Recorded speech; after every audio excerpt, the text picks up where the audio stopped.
Hey everybody, welcome to my Nausea universe breakdown.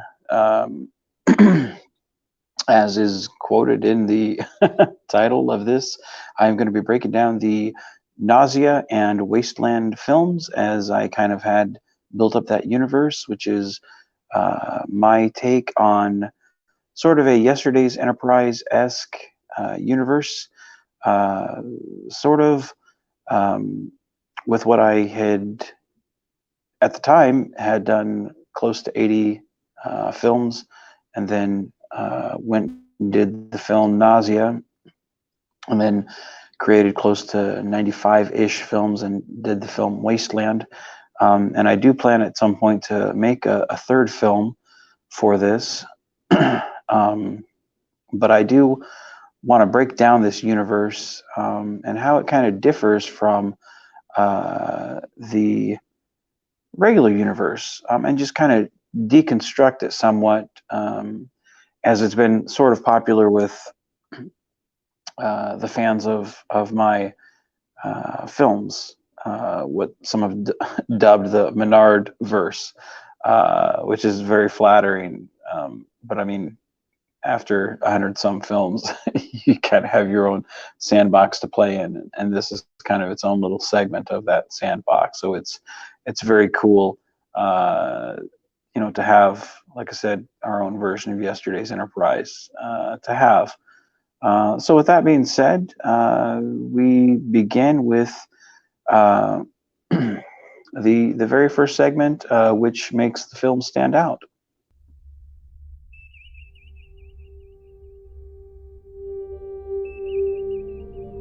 Sometimes I think about how differently things could have turned out. Now that was CGI from the creators of Chasing the Infinite Sky. Uh, and when that was brought to my attention that they had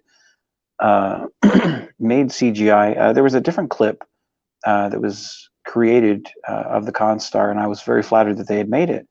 And uh, when I saw that, I was like, "Oh wow, this is very very cool."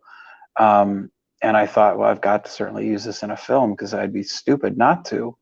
And then I thought, if I were to put this in a film, obviously I can't put this with, you know, I can't set this in the same continuity as my other films because that would be that would be very off-putting.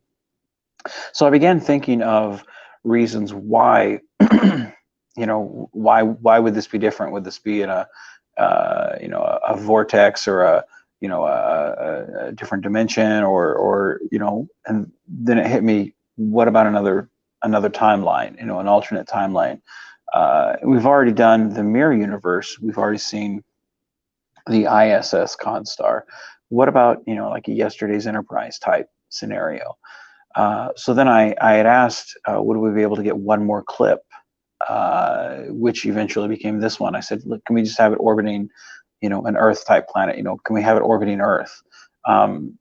Because I thought if we could at least establish that they're at Earth, that at least would give me a way to have them on the planet, which would make it easier for me to tell the story. Because at the time I didn't have my sets built yet in my den.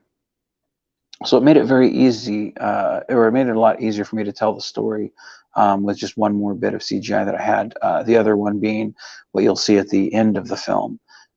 So this made it a lot easier to establish where the film would be located, and establishing that this is its own universe. So, and the next bit that you're about to watch is a scene that establishes clearly that this is a very different Menard from what we're used to. Be back.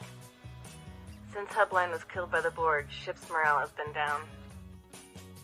I feel it too. I'll think about it. I love you, and I wish you enough. I wish you enough too, my love.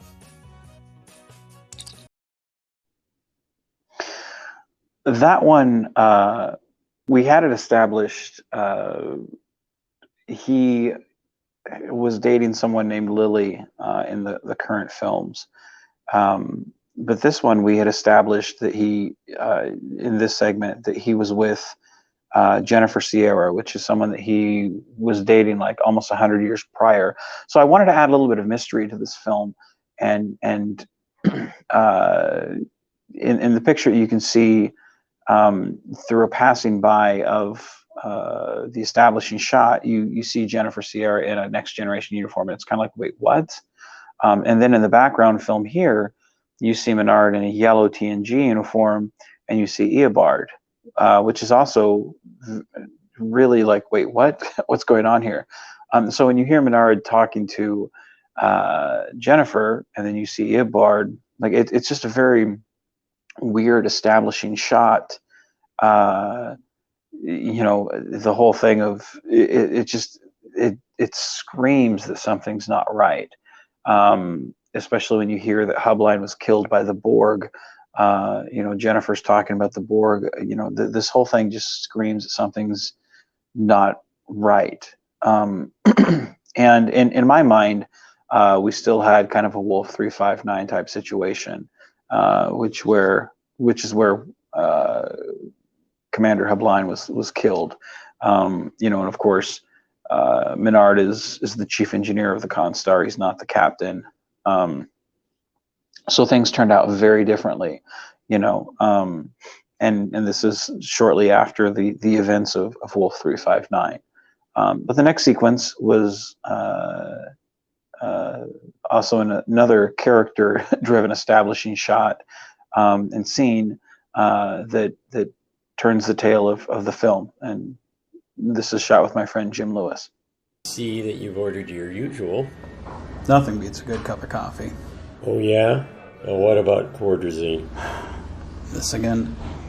I told you, I'm done with that. Yeah, but are you though? I've talked with the XO of the Constar, a Commander Young.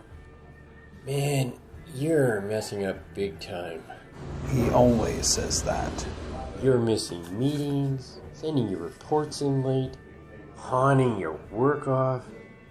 From the sounds of it, he's going to tell Jennifer any day now. Jennifer isn't going to buy that? Just like she didn't buy you cheating with Ella. That has nothing to do with the Constar's problems. Eric, your response isn't even a denial. And you're hiding behind your marriage to cover things up. See, and this is something that is very different from the Menard that we've come to know. The first off, the thing that screams is the cheating. Cheating on his wife.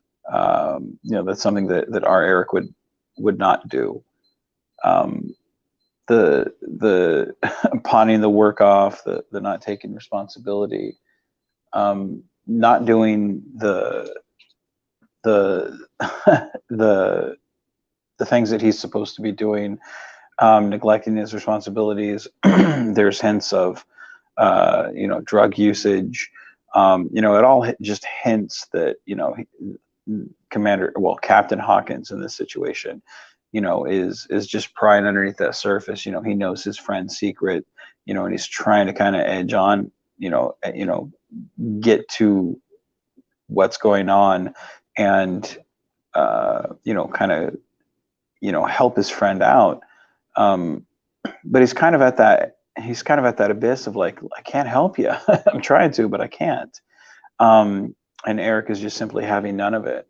And that's kind of paralleled in some ways toward the end of the films in the regular universe. They kind of have a falling out in a much different respect. But here, this is clearly Menard's fault. And also another thing that's clearly different here is we have Hawkins, as a captain, and that's the thing, I wanted for this scene was I wanted this to be, in our universe, Hawkins is a lieutenant commander. He was the chief of operations of B5. While Menard was the strong leader. And I really wanted this scene to be kind of a switch of roles per se. I really wanted Hawkins to be the leader, you know, or at least a stronger leader, and Menard to kind of be that, you know, pushed back type character, the one that was backed into a corner, that was kind of like, man, leave me the hell alone. And I think it played out wonderfully, especially seeing the two characters play not necessarily reversed roles, but at least opposite positions. I think it played out really wonderfully. Seeing you go down this road has really knocked some sense into me. I'm trying to return the favor. Looks like you're on that road alone, brother.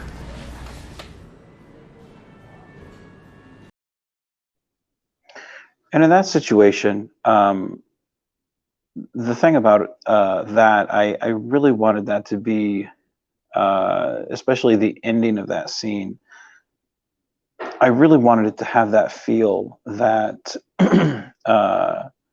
you know, these two were close at one time.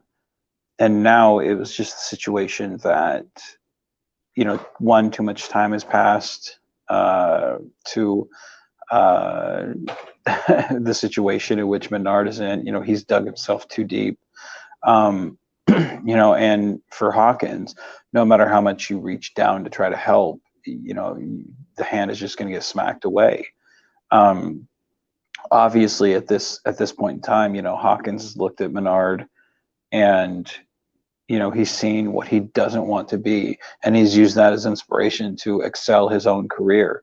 You know, like I said, in our timeline, you know, he's a lieutenant commander. He's not quite excelled as quickly as he has here, but then he hasn't had, in our universe, he hasn't had a Menard that's failed so hard. Again, in you know, in the TOS timeline, or in the TOS era, you know, Menard was a lieutenant commander. And here, you know, he's dropped a rank to a full lieutenant. You know, that's got to be very eye-opening to someone who looks at that and goes, "Wow, I see exactly what I don't want to be." And then you kind of push yourself in the opposite direction. So in my mind, at least he would have looked at that. You know, in the regular timeline, he would see Menard as a friend, and you know, maybe is a little too cozy, and never really pushed himself. Just kind of not necessarily skated by or floated by, but just, you know, kind of, I'll get there when I get there. But here he really looks at Menard and is like, I don't want anything to do with that. Fuck that. I'm going to push myself in the opposite direction because I don't want to go down this path. So at least in my mind, that's how that's how it went by. And I think at least at the end there, where Menard really pushes away, I think this really shows the kind of contempt that Menard has for anyone that tries to help him. You know, I think it shows a man lost, which is really tragic. But he does it to himself. So, and here comes the next scene, which I think again is shows just the tragedy of this universe's character. You never found time for me. All my life, everything came before me. I was just a prop to you. There will be other lunches. I promise I'll do better. 18 years ago, you and Mom rescued me from the Valhalla Stone. Don't you get what that means to me? And that is, I really wanted, when I wrote this scene, I wrote the scene because I think every parent has that fear of failing their child, of not living up to the expectations that, you know, I've gone to work too many times, I've missed too many soccer games, I've not been to the recital, you know, and I really wanted Menard, you know, in the real universe, Menard, you know, he dies before he actually has the chance to be a good dad. But the one thing he really wants is to be a good father.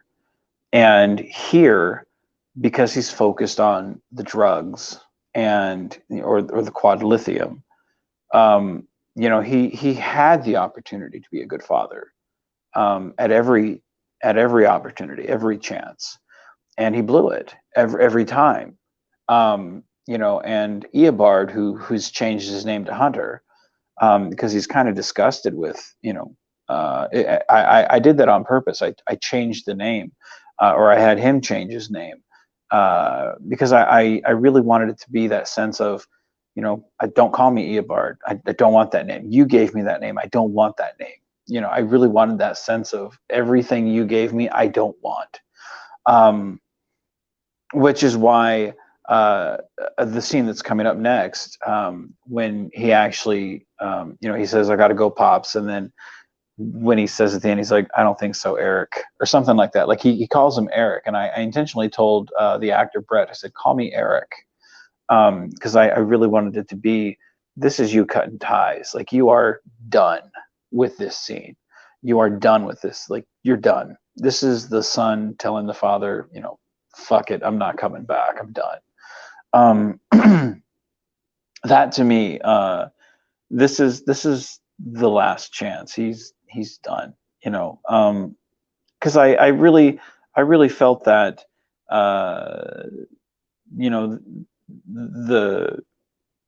the abuse of the quad lithium, the selling out of every chance of just missing. Like, we don't take the time that we should, and this guy is just bailed, and of course Hunter, who sees Jennifer Sierra as his mom, who sees, Eric as his dad, or at least used to, he's fed up. Eric missed again an opportunity, which he was supposed, that was supposed to be the he was proposing to his fiance, and Eric's sleeping there on the porch, just nonchalantly sleeping. I'm sure it probably wasn't intentional, but again, you failed your son.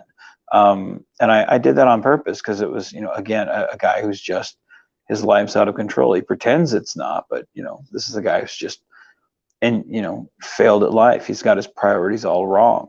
But this next scene, I think the actor did really, really good, especially with the direction that I gave him. He took it and just ran with it.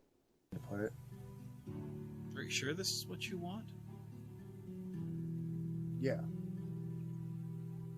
Then do me a favor. Don't be like me. I won't.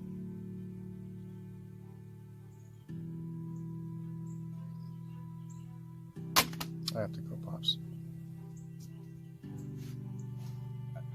I'm free all night if you want to stop by later. I don't think it's gonna happen, Eric. I don't think I have the time.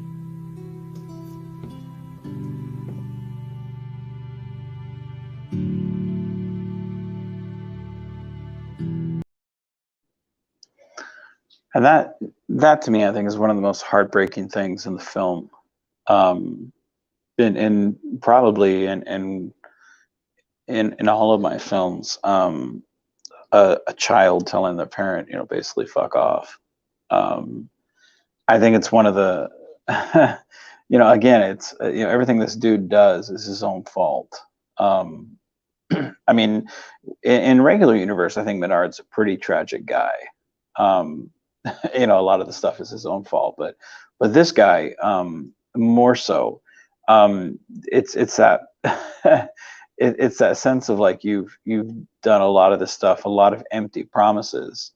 And again, when I wrote this, a lot of the stuff was my own fears about fatherhood. Like, I work a lot normally, and I'm not always there for Royce like I want to be.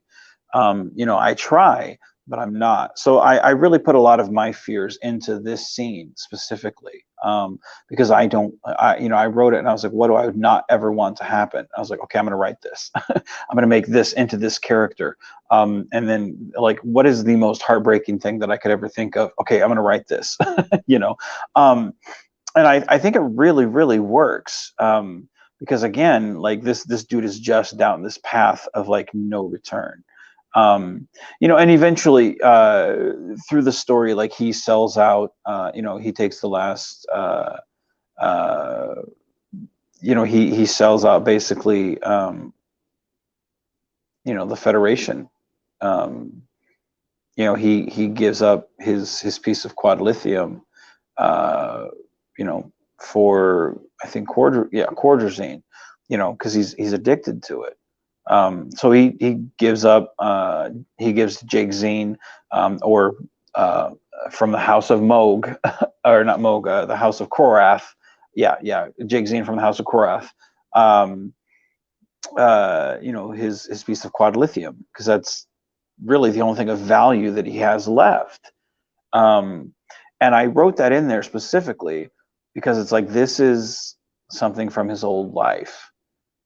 And I wrote that scene after, immediately after Eobard / Hunter tells him, fuck off, because that's basically the last straw for this guy. That's basically it. He's kind of got nothing left. So he gives, he's hit rock bottom. That's it.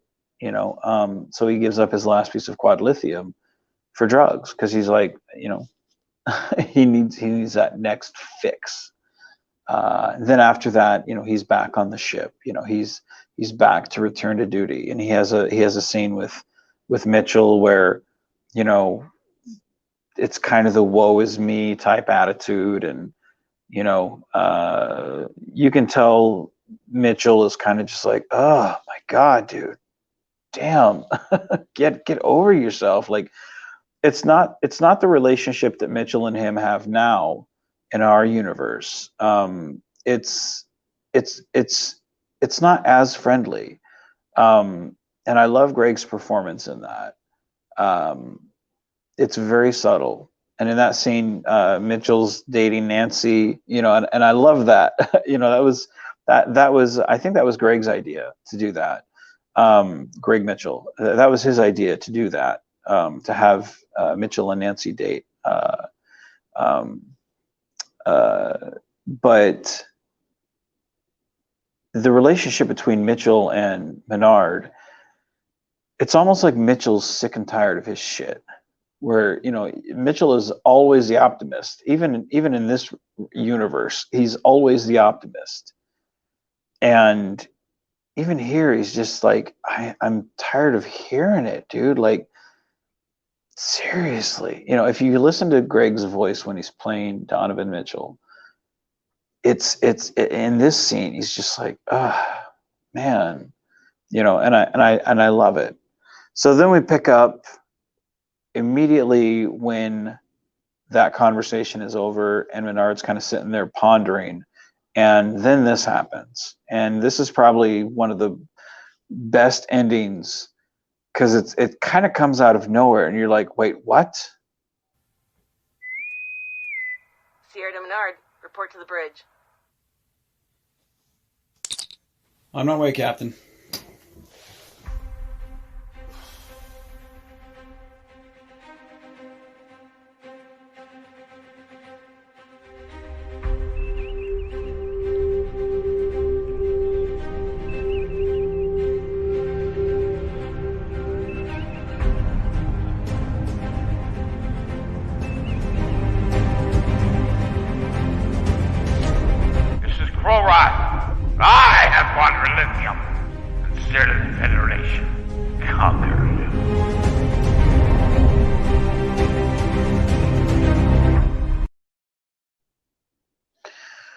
And in that scene, it's very telling of the character.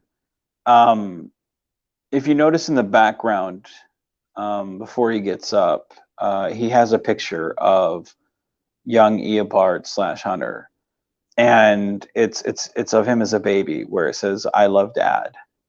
He's holding the I, and then the next one says love, and then the next one Dad. Or I love, and then DAD. And it is as if he has the illusion of things are perfect, picture perfect. Just like with the facade that he has with Jennifer, like everything's okay, nothing's wrong, everything's fine. But like whenever like when Hawkins comes up and talks to him, like that's when he's like pissed, because it's like Hawkins knows the truth. or like when Hunter confronts him and he's like panicked, scared, because he's like, Hunter knows the truth. But it's like, then he goes back to the ship and it's like, okay, my wife doesn't know. I've got to keep this facade up. Or like the picture right there, he's pretending to himself that everything's okay. It's like everything on the surface is fine. But when you start looking beneath the surface, it's like shit is chaotic as hell. And I love doing stuff like that in all of my films, putting things in the background where if you just pause the frame and look to see what's actually there, there's just a lot there to pick up on. A lot of meaning behind the things that I do like that. And that's to me, one, it's fun to put, pictures of Royce that I've gotten, because the real story behind that is I got that for Father's Day one year and I love that picture and it's in my den right now. But I thought that would be fun to put that in there and do for the story, because again, I think it adds to that element, of this story, especially considering, the messed up nature of what this character's going through. But again, like just the fact that, he tries to have the illusion, like again, Captain Sierra doesn't think anything's wrong with the engineering stuff, but Commander Young keeps trying to get a hold of this guy to fix up engineering, and Menard's like, I'm on vacation. It's very telling of the character that he's not as good as some people think he is, and he's kind of worse than other people think he is.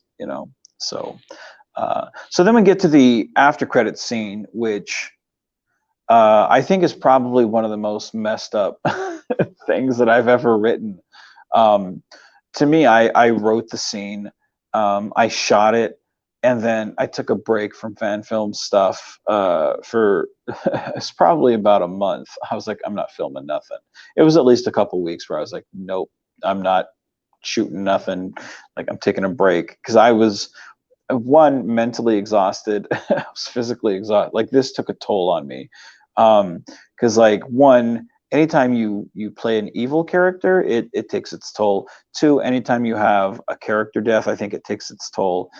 Three, anytime you put yourself in the ringer of doing something like this, it's just a real fucked up thing. So for me, I was like, nope, I need a break. So I took a very nice break where I was like, don't contact me, don't talk to me. Like, people were like, hey man, can you take a look at this? I was like, break. They're like, okay, but when Monday can you? I was like, I'm on break. So I was no patience for that. I was like, nope, because I had burned myself out. I was like, nope, I need to detox for a second. So this was the scene. It was worth doing, but shooting this was just so.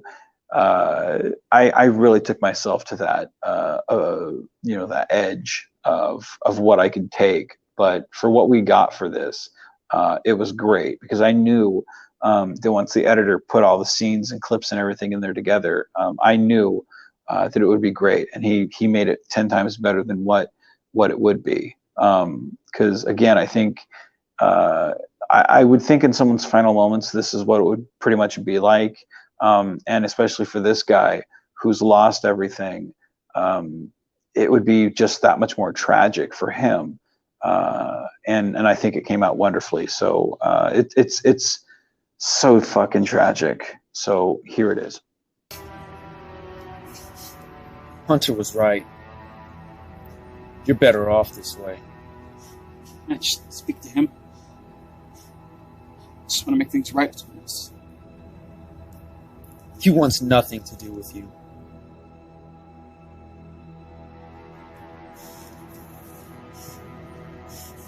Hey, spaceship!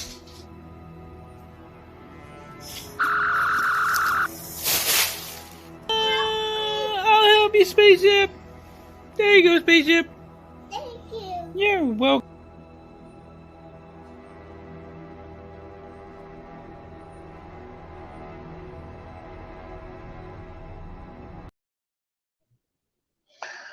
That yeah, it's like hearing Royce's voice over like this, what I'm seeing is my death. I mean, I know it's not me, but it's just so fucked up. You know, I'm kind of speechless now, just watching it again. Like I still sometimes get choked up when I watch that, um, just because it's so tragic. Um, but it again it's so good storyline wise, because this guy, who's ultimately doomed the Federation, because now the Klingons have this ultimate power, and in the after credits at the beginning of it, you hear the distress call from, uh, and I set the distress call like the main battle where the Federation loses is actually where, in Redemption Part Two, where the Federation detects all those Romulan vessels, that are trying to go across to help the Klingons. Like I decided, like I had to find out where that system was, and we put the we put the battle in that system because I was like, I really want it to be in that system because I think that's poetic. But I put that in there, because I wanted like the Federation lost, like we are doomed because this dude gave up the power, an ultimate power source, and the bad guys now fucking have it. So this dude is the biggest piece of shit. He deserves to fucking die. This is, billions and billions of people so I mean, it's like, dude's not winning person of the year anytime soon. And it's just it's tragic, but it's poetic. It's just it's such a delicious scene to sit there and be like, ah, oh, damn, dude.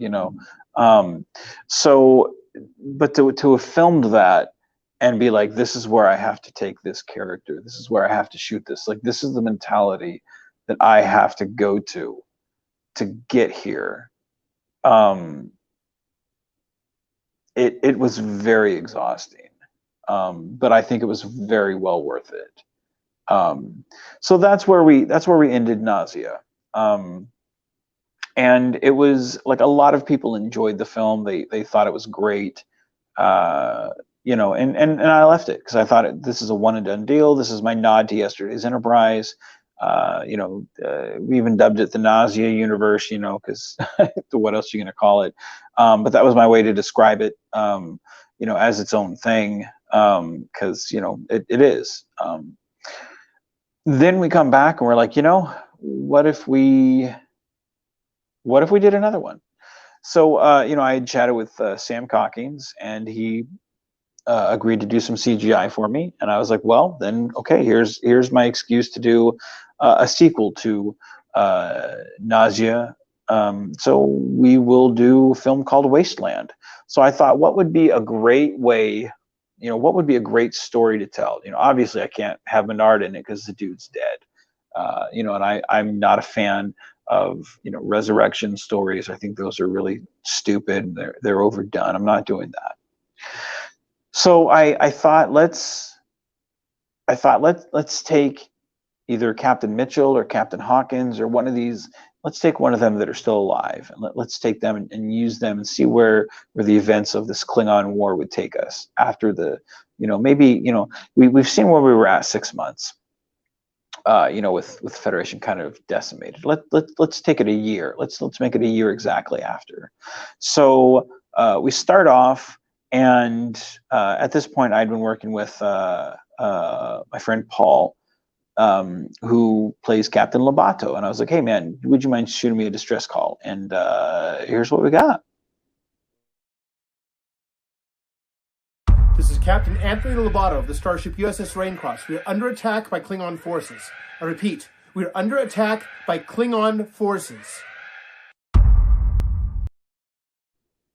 And I think that right there just sets up the entire tone of everything you need to know about what exactly this is. Now, most of the films, especially in the Constar completed, had the same type of wonderful music that Adam Mullen had done, with the kind of Strange New Worlds-esque theme that he had come up with, and we decided, let's go back to mimic the NAUSEA opening, where it has a very, very, kind of da-dun, type opening.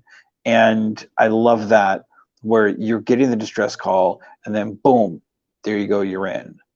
And to me, I think that's very much, it feels very much like you're picking up almost where the after credits were at, where you're getting the distress call from, that ship battle, or one of the random ship battles from the Klingons, from the Klingon disasters that we've been encountering. So it feels very much in line with where you've left off from the last film, like you're picking it up, and I really loved that. Then you see the establishing shot. It's now the Constar A. It's not the regular Constar. It's the Constar A. Because I really wanted this to feel, even though I knew some people would probably nitpick with why is this a refit Constar? Why is this, if the fleet was decimated, why is this a refit? And I thought, well, the reasons of why it was upgraded or whatever, it doesn't really matter. Maybe they grabbed an old Connie and just upgraded it and called it Constar, or maybe they just changed the warp nacelles out and did the same thing we did in the regular universe, which was, hey, let's gut this thing out and just refit it and grab whatever spare parts we can from the scrapyard and whatever, because that's what we did in the regular universe. So maybe something similar happened. To me, it's like, it doesn't really matter why. Let's get there. But the main reason was, if we have two different CGI artists from Wasteland to NAUSEA, I didn't want the two ships to be compared. I really wanted them to each be their own thing, especially considering both of them are the levels of CGI is considerably different from what I usually have. So I didn't want them to be compared to my normal stuff or to each other. So I was like, let's have them be different so that they're not compared to each other. So that's why I had them be I had it be the Constar A. So that being said, it also gave Sam the freedom to change it however he wanted, because this is your version of the Constar. So go to town. And he did. And I was very happy with it, because it looked, wonderful. So we get to the main problem, the first real problem of a kind of overbearing Captain Hawkins. We do see him picking up from where he had kind of left off from the other film, and he's quite a bit different now that that moral high ground he used to have is not quite as high as it used to be, and being decimated by the Klingon Empire has kind of changed things a little bit. But here we go, him and his new first officer of Commander Mitchell. So I haven't been able to sleep since this nightmare began. Don't go lecturing me on principles and ideals. Captain, I know your brother betrayed us, and your wife... Eric was a fake. And how dare you bring Melody into this? Sir, I believe that you are allowing your personal feelings to influence your decisions. Decisions that could be the end of all of us.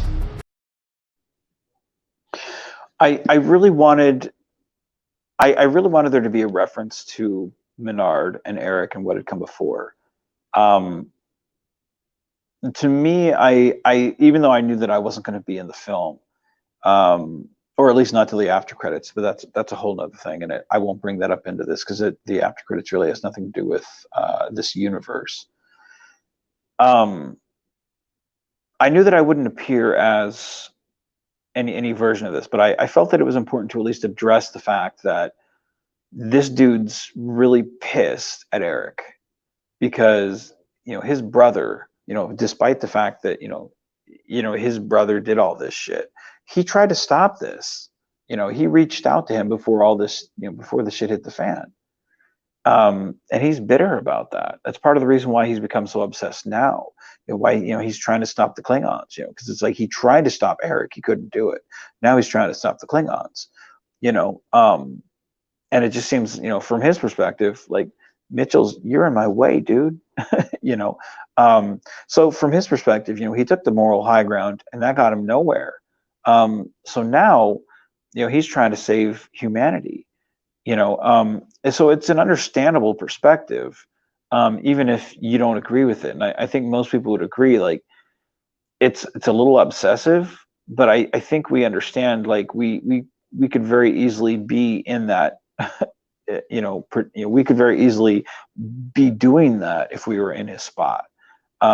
Because how many times have we been obsessed about something that is sort of trivial, and here this guy is with humanity hanging in the balance, and he could have done something earlier had his friend listened, and now he's trying to do something, and the stakes are a lot more higher. So I mean, he's in charge of so much more, and with a lot less available to him. So it's a lot more pressure on him. He's not necessarily just a bad captain, because I don't think he is. He's just that pressure's there. So then we get to this scene where it shows the true lengths of what he's actually willing to do. And with the energy so low, it might be a while before we can beam him back. So it'll be a one-way trip if things go south. We can't even break orbit at the moment. The ship is worse off than people think. So I'm guessing that this is our last-ditch effort. Yes, and I need somebody knowledgeable and expendable. Yeah, well, I know just the right person. He's a real know-it-all. Good. And that's just a fucked up thing to say. It shows, like, I think this is probably the closest that he comes to of like being like a mirror version of of Hawkins. But it shows the desperation of the character. Where with Menard in the last one, Menard did things out of apathy. Hawkins is doing things out of desperation. So although the two characters, you're not meant to enjoy getting behind, you don't necessarily get behind the main characters, and you're not meant to enjoy them. Their motivations are completely different, and yet somewhat understandable, even if you don't like what they're doing, or the reasons the reasons why they're doing them. Again, I don't think Hawkins is a bad character, because when you go back to the first one, he's desperately trying to reach out, and getting pummeled over and over and over has put him in this spot where it's like, look, I don't have time to sit here and be a great captain. I don't have time to sit here and take the high road. Like, this, send someone expendable, knowledgeable but expendable. We don't have time for this. We've got to save the Federation. It reminds me of Riker from the episode Parallels, where he's like, we won't go back. You don't know what it's like in our universe. The Federation's gone. The Borg are everywhere. We won't go back. And that was very much, a lot of that was my motivation for writing this character. Was what was it like in that universe? Very much, if NAUSEA was yesterday's Enterprise, I would say Wasteland would have to be that version of the Enterprise from Parallels. Things are just messed up. I would say Year of Hell, but not necessarily, because we don't really get to spend enough time with him to be Year of Hell. So not necessarily. I would say we spend most of the time with Hawkins, and it's just grizzly old Riker, being kind of a jerk face firing on a shuttle, an act of desperation from a desperate man who's, one wrong torpedo and the ship explodes, and that's basically the Constar. We're not in good shape. We can barely break orbit. We can beam someone down, can't necessarily beam them back up. And that's that's the crewman, you know. Sanders, they can't beam him back up, you know, he doesn't know that. You know, and I make a joke in the script, and the guy who plays Sanders does it very, very well, where he's like, you can beam me back, right? and Hawkins doesn't answer the question. He's like, oh shit. You know, because he knows, oh man, I don't think I can get back, you know. But he still does his duty, and I love that performance. But those things are put in there on purpose. But again, if Nausea is yesterday's Enterprise, that, you know, Wasteland is the Grizzly Riker version of you know, Parallels. So, but then we end the film, because again, the whole point is to try. You know, they looked at a 100-year-old log trying to find the Doomsday Machine, the planet killer, to try to even the odds, because if you know, it's supposed to be attracted to quad lithium and all that, and you know, and what do the Klingons now have an abundance of? It's quad lithium. So you know, Hawkins, you know, if they can just fine tune, you know, giant ring the bell to the planet killer, they can draw the attention of these things.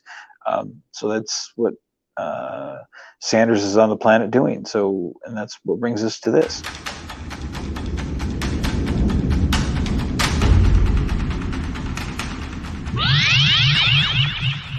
Don't worry, Chris. We did it. It'll be just a matter of time before we pick you up. Sir, something's wrong. Seriously wrong. What do you mean, Ensign? Well, the machine is attracted to quad lithium like the scans you gave me indicated, but this thing, it's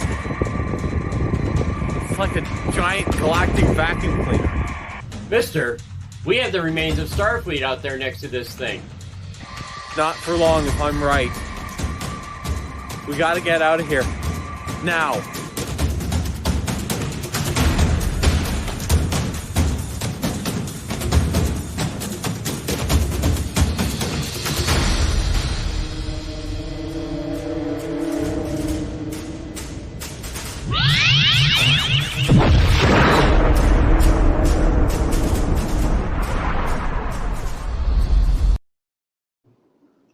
And that ends that ends what will be a cliffhanger for now. And if we decide to go back for a third, we do have a story for that. But that right there, as we've left it, destroys not only the planet that Sanders is on, but destroys the Constar. Or does it? The whole point is, you know, when you call up the Doomsday Machine, or when you become so obsessed with something, obsession is a very dangerous thing. So be careful what you wish for. Be careful what you want.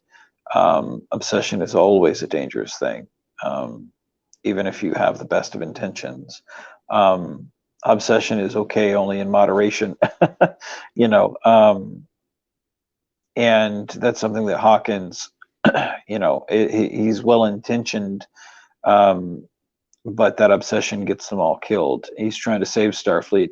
He ends up, you know, destroying the Klingons, but he takes themselves out too. And I think that was something that was posed in the original series with the Doomsday Machine episode.